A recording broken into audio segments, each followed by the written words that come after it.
राधा मेरी स्वामिनी मैं राधे तेरी दास, जन्म जन्म मोहि दीजियो श्री वृंदावन को वास। राधे राधे भक्तों, स्वागत है आप सभी का हमारे चैनल श्री किशोरी दासी में। आज इस वीडियो में हम जानेंगे कि भीष्म पंचक व्रत का क्या महत्व होता है, व्रत कथा व पूजा विधि क्या है और इस व्रत को करने से क्या लाभ होता है तथा वो कौन से कार्य हैं जो भीष्म पंचक व्रत में करने वर्जित हैं और हमें व्रत के दौरान किन नियमों का पालन करना चाहिए। चलिए तो वीडियो को शुरू करते हैं। भीष्म पंचक व्रत का आरंभ कार्तिक प्रबोधिनी एकादशी से माना जाता है और यह कार्तिक पूर्णिमा तक रहता है। पौराणिक मान्यताओं के अनुसार कार्तिक मास के शुक्ल पक्ष की एकादशी से पूर्णिमा तक चलने वाले इस 5 दिवसीय व्रत के प्रभाव से जातकों को समस्त पापों से मुक्ति मिलती है। इस व्रत को करके सदाचारी एवं संयमी व्यक्ति जीवन के प्रत्येक क्षेत्र में सफलता प्राप्त कर सकता है। इतना ही नहीं, इन 5 दिनों तक रोजाना तुलसी के पेड़ पर दीपदान करने से माँ लक्ष्मी भी आपसे प्रसन्न होकर आपको सदैव सुखी और संपन्न रखती हैं। अब बात करेंगे भीष्म पंचक व्रत कथा के बारे में, जो इस प्रकार है। इस व्रत का संबंध भीष्म पितामह से माना गया है। महाभारत का युद्ध समाप्त होने पर जिस समय भीष्म पितामह सूर्य के उत्तरायण होने की प्रतीक्षा में बाण शैया पर लेटे थे, तो भगवान श्री कृष्ण पांडवों के साथ उनके पास गए और भीष्म पितामह से उपदेश देने का आग्रह किया। जब पितामह ने 5 दिनों तक राजधर्म, वर्ण धर्म, मोक्ष धर्म आदि पर उपदेश दिया था, उनका उपदेश सुनकर श्री कृष्ण संतुष्ट होकर बोले, पितामह, आपने शुक्ल एकादशी से पूर्णिमा तक 5 दिनों में जो धर्म में उपदेश दिया है, उससे मुझे बड़ी प्रसन्नता हुई है।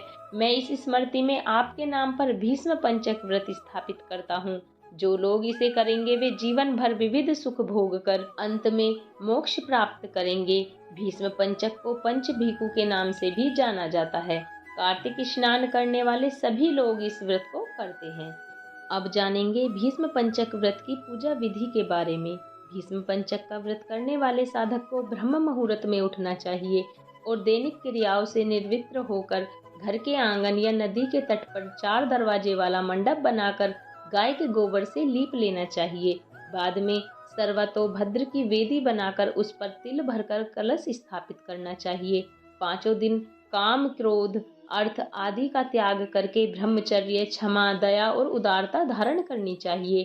प्रथम दिन 5 दिन के व्रत का संकल्प लिया जाता है और देवताओं, ऋषियों और पितरों को श्रद्धा सहित याद किया जाता है। इस व्रत में लक्ष्मी नारायण की मूर्ति स्थापित कर उनका पूजन किया जाता है।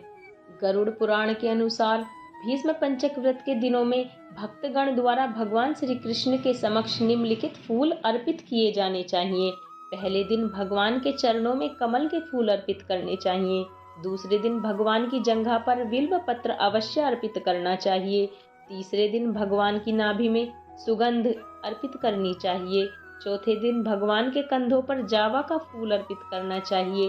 5वें दिन भगवान के सिर पर मालती का फूल अर्पित करना चाहिए व संपूर्ण अंग पर तुलसी की मंजीरियों से पूजन करना चाहिए। फिर ओम नमो भगवते वासुदेवाय मंत्र से भगवान वासुदेव की पूजा करनी चाहिए। उसके बाद भगवान विष्णु को फल एवं मिठाई का भोग अर्पित करना चाहिए। साधक को प्रातः काल व साय काल दोनों ही समय पर भगवान विष्णु जी का गुणगान व पूजा पाठ 5 दिन तक नियमित रूप से करनी चाहिए। साधक को रात्रि में धरती पर शयन करना चाहिए। व्रत के आखिरी दिन हवन करना चाहिए। घी, तिल और जौ की 108 आहुतियां देकर हवन करना चाहिए।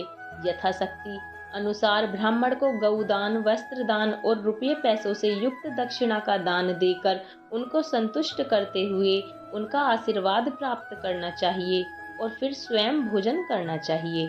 अब बात करेंगे कि भीष्म पंचक व्रत में हमें क्या करना चाहिए और क्या नहीं करना चाहिए तथा इस व्रत को करने से हमें क्या लाभ होगा।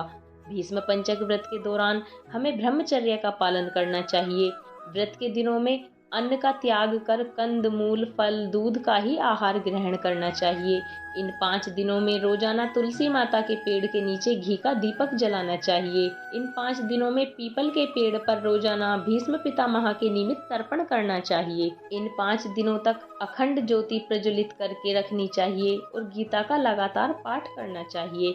5वें दिन यानी कि कार्तिक पूर्णिमा पर पूरे परिवार के साथ हवन करना चाहिए और सत्यनारायण भगवान की पूजा करनी चाहिए। अब बात करते हैं कि वो कौन से कार्य हैं जो हमें व्रत के दौरान नहीं करने चाहिए। लकड़ियों को इकट्ठा करना या लकड़ियों को खरीदना, मकान पर छत डलवाना, पलंग और चारपाई खरीदना वर्जित होता है। पलंग और चारपाई खरीदना यदि जरूरी हो तो पंचक काल की अवधि खत्म होने के बाद ही खरीदें। दक्षिण दिशा की ओर यात्रा करना, यदि आपका दक्षिण दिशा की ओर यात्रा करना जरूरी है तो हनुमान मंदिर में जाकर पूजा अर्चना करें और कुछ फल बजरंगबली को अर्पित करें। अब हम जानेंगे कि भीष्म पंचक व्रत करने से हमें क्या लाभ होता है। यदि निसंतान व्यक्ति पत्नी समेत भीष्म पंचक व्रत करे तो उसे संतान की प्राप्ति अवश्य होती है। शास्त्रों के अनुसार जो भी व्यक्ति अपना प्रभाव बढ़ाना चाहते हैं, मृत्यु के उपरांत वैकुंठ की कामना करते हैं अथवा मृत्यु लोक में सुख की इच्छा रखते हैं तो उन्हें भीष्म पंचक व्रत जरूर करना चाहिए। स्कंद पुराण के अनुसार जो व्यक्ति भीष्म पंचक व्रत के दौरान शास्त्रों के अनुसार व्रत करते हैं और मंत्रों का जाप करते हुए पितामह भीष्म को अर्घ्य देते हैं, वह व्यक्ति इस संसार में सभी सुखों को भोगकर मोक्ष को प्राप्त करते हैं। यदि आपको हमारी दी गई जानकारी पसंद आई हो तो हमारी वीडियो को लाइक करें, चैनल को सब्सक्राइब करें और बेल आइकन को दबाना ना भूलें, जिससे हमारी वीडियो की नोटिफिकेशन आपको मिलती रहे। राधे राधे।